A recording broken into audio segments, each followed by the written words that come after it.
I'll spend it. Give me $1 million, I'll spend it by tomorrow. I have all kinds of ideas. But we need to have people that have those talents to, to advise us and to counsel us and show us how to manage things very nicely, so that when we do get an opportunity to present these teachings, that we can do a very nice job and get the maximum value out of the resources that we have. Now that we're actually getting some resources for a change. I've been living a very simple life for many years, and I don't have a lot of big aspirations for material things. If material things come, well, that's nice. We'll use them for Krishna. But my big aspiration is to sit under a tree and chant. So I'm not really planning on doing anything else. But if we have the opportunity, yeah, we can spend millions of dollars to propagate this teaching all over the world. Not that it's really that necessary, because the internet is there, and the internet is a fine medium for spreading any kind of information to global audience. So okay, there's karma, there's food, there's work, even clothing. Let's take clothing, for example. Now, clothing in the mode of goodness is simple, light colored, like white or pastel or something like that. It's modest, traditional, like that.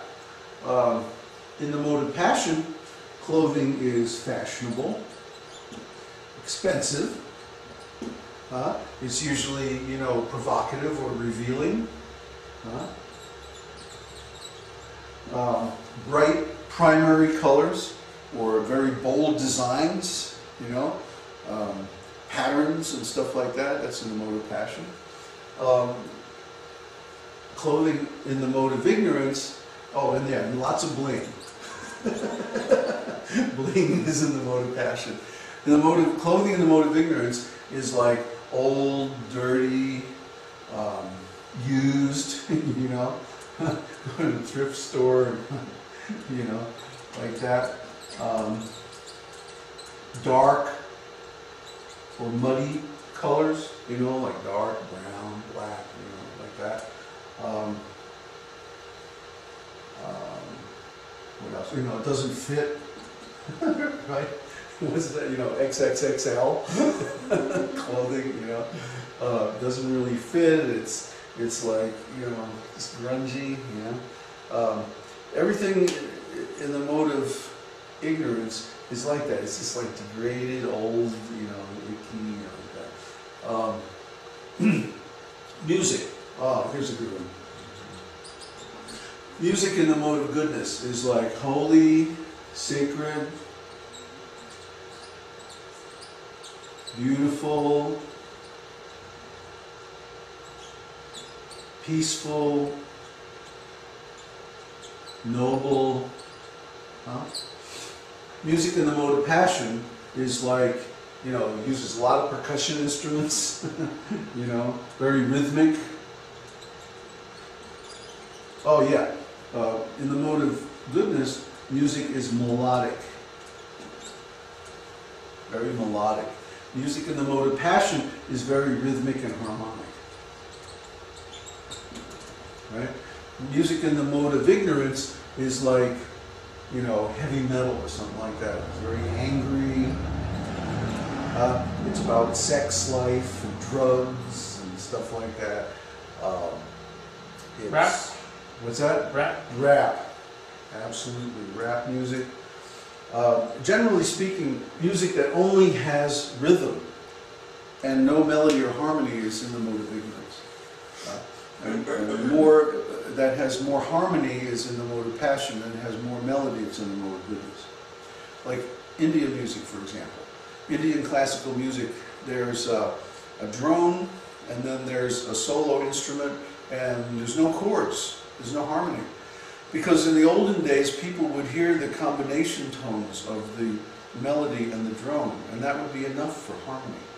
It's because our ears have become very insensitive, and the tunings have become degenerate and are no longer perfectly harmonic, that we don't hear all these subtle aspects of sound vibration anymore. So then we need chords, and then we need harmony. But that's just because of our insensitivity. It's not because they're not there in Vedic music.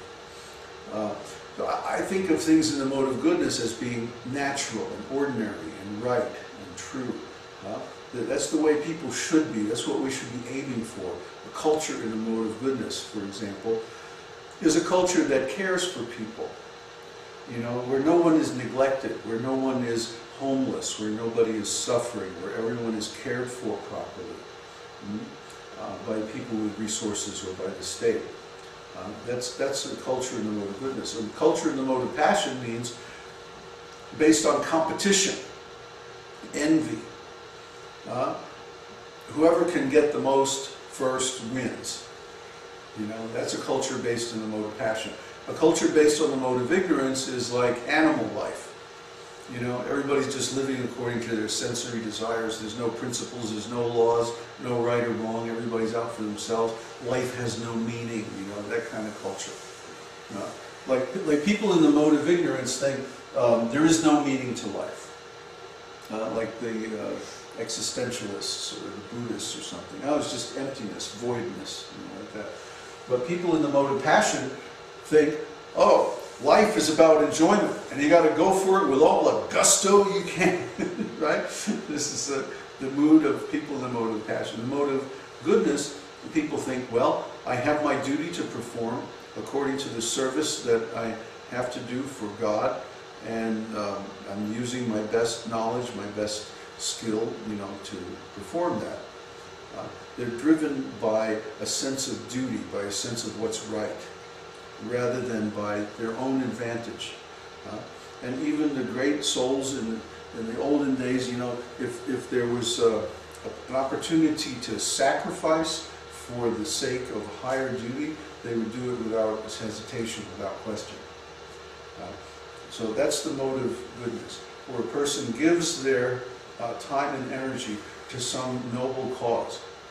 You know, giving itself is in the mode of goodness. So I hope, let's see, have any questions on this? What's that? Any questions, guys? Everything's clear?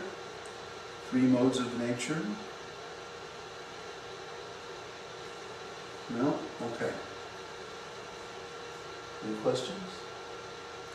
Okay. Do you have a chart of that on your website?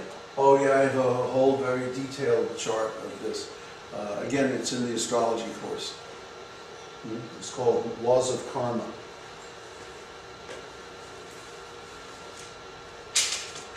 This is a big piece of work, huh?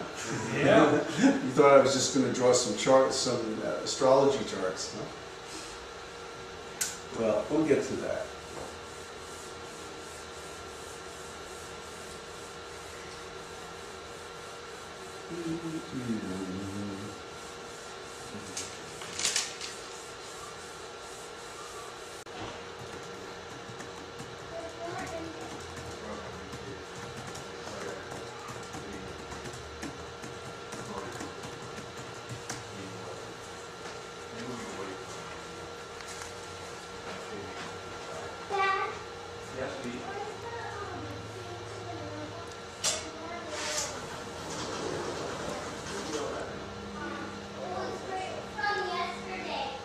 What a beautiful day. Nice and warm. I'm gonna go walk over to the park. Yeah. Nice spring coming. Yeah. So how are you doing? I'm doing great. Are you enjoying yourself? Yeah, I'm having a blast, and the guys online here are just... Are having a great time? Yeah, they're jamming. So I guess I'm understanding that basically you start from a very, very baseline of understanding to share with everyone, right? Yeah. And then you kind of grow from there. Because I was like, it was like flipping switches for me. I'm like, you know, it wasn't in line with my own personal inner understanding, the way that it was being explained from that very baseline. What was? Well, when you were saying that this isn't God, you know, when I was asking my question. Yeah, we're starting from zero and then going up. Right. That way, people have by the time we get to the tough stuff, people have the background. Right. The real problem is the lack of a transcendental ontology. You know, if they have the background, then we can talk about things in a balanced way. People get it. Mm-hmm. But you have to kind of figure that out. I mean, how would you figure? You have to kind of, you know, figure out how to do that. Like where people are at. That's to been be my able challenge. to. Because, you know, like for people that have a basic understanding, that could be a turnoff. You know, they could be like, well, what? You know. Well, because they've heard something different, and they're conditioned to hearing that. Or They don't that's really what their understanding is, but their understanding is somewhere along your way.